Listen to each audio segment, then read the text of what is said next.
Hey guys, Mr. Sanders here. Today we're going to read a realistic fiction book titled Chiang and the Dragon's Dance.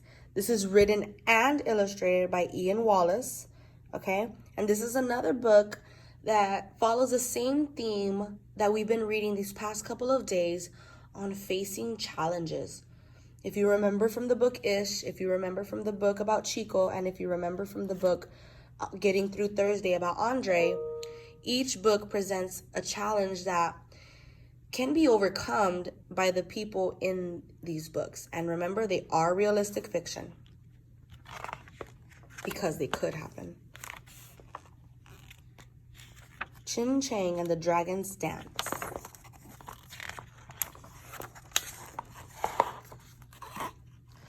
From the time Chiang stood only as high as his grandfather's knees, he had dreamed of dancing the dragon's dance. Now the first day of the year of the dragon had arrived and his dream was to come true. Tonight he would dance with his grandfather, but instead of being excited, Chiang was so scared he wanted to melt into his shoes. He knew he could never dance well enough to make grandfather proud of him. He stopped sweeping the floor of his family's shop and looked into the street where his mother and father were busy with other shopkeepers hanging up paper lanterns shaped like animals, fish, and birds. It's time to practice our parts in the dragon dance for the last time before the other dancers arrive, Chiang. The afternoon is almost over, called Grandfather Wu from the bake room behind the shop. If I were a rabbit, I could run far away from here, Chiang said to himself. But then Mama, Papa, and Grandfather really would be ashamed of me.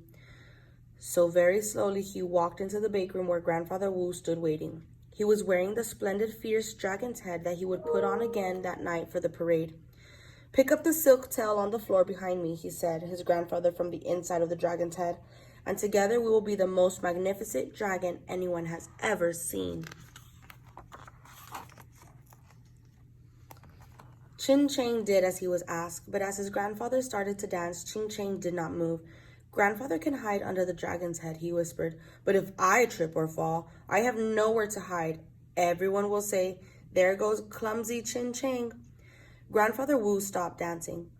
A dragon must have a tail as well as a head, he said gently. Chiang looked down at his shoes. I can't dance the dragon's dance, he said. You have trained for a long time, Chiang. Tonight, when you dance, you will bring tears of pride to your parents' eyes. Now come, join me and practice just as we have practiced before. But when Chiang tried to leap, he tripped, stumbled, and fell. Why had he ever thought he could dance the dragon's dance? Why had he ever wanted to? He was much too clumsy. He jumped up and ran away from his grandfather out of the shop into the market street. He stopped long enough to pick up a rabbit lantern, poked 2 holes for eyes, and shoved it over his head. Look, it's the dragon's tail, called Mrs. Lau, dangling a speckled salmon for Chiang to see. Tonight when you dance, the great dragon who lives in the clouds above the mountains will be honored, and next year he will fill our nets with beautiful fish like this. Chiang turned away. And he will grow oranges of a size and color never seen before, called Mr. Ko. What they say is true, added Mr. Singh. The great dragon will bring prosperity and a good fortune if your dance pleases him. But Chiang remembered what But Chiang remembered what one of the other dancers had once told him. If the dance was clumsy, the great dragon would be angry. Then he might toss the fruit from the trees and flood the valley. It will all be my fault, thought Chiang. Grandfather Wu will have to choose someone else to dance with him. He waited to hear no more and raced across the market street. Our fish, called Miss Liu. Our oranges, called Mr. Ku. Chiang turned the corner. Our dance, called Grandfather Wu from the doorway. Looking out through the lantern, Chiang hurried along the road by the sea to the public library. When he had visited many times when he had wanted to be alone, he opened the door and ran up the stairs, round and round, higher, up to the door at the top that led to the roof. From his perch in the sky, he could see the mountains rising above the sea, and below him, the animal lanterns, which would glow like tiny stars tonight. Ching Chang felt happier than he had for many days. I never expected to meet a rabbit on top of the roof, called a strange voice. Ching Chang turned around quickly.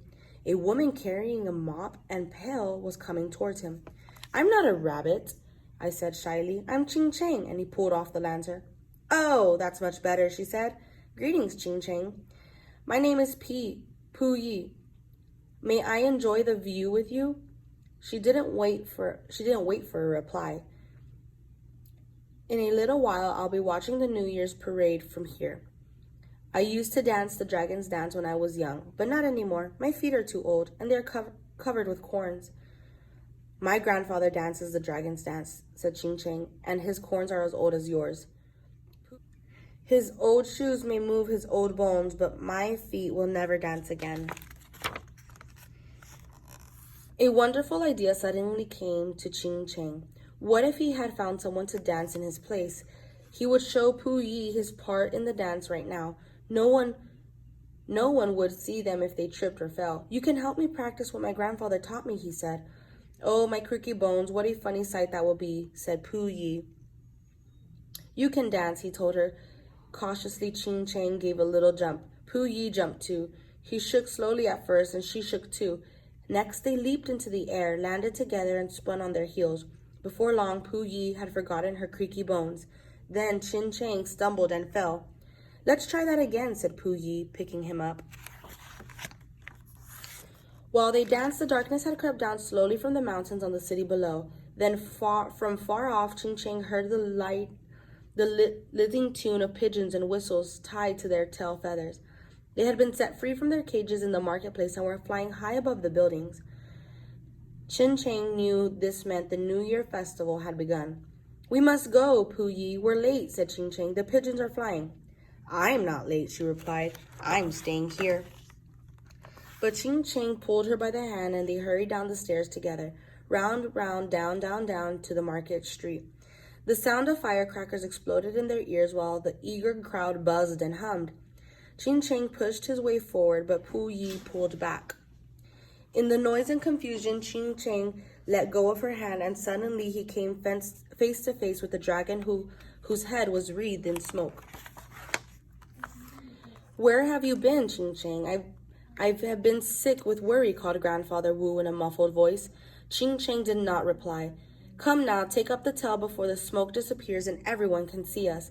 Ching Chang stood still, his feet frozen to the ground. The clamor of the street grew louder,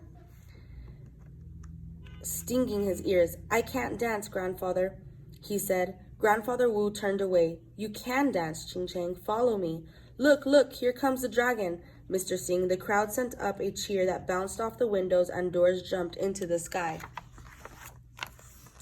Ching Chang was trapped. Slowly he stopped and picked up the tail. Grandfather Wu shook the dragon's head fiercely until Ching Chang started to kick up his heels to the beat of the thundering drum. Suddenly, Ching Chang stumbled, but instead of falling, he did a quick step and recovered his balance. Excitedly, he leaped into the air, and again, and higher again. As the dance went on, Ching Chang's feet moved more surely. His steps grew firmer, and his leaps were more daring. Mrs. Lau and Mr. Ku cheered from their market shops, while people poured out of their houses onto balconies and sidewalks, filling the streets.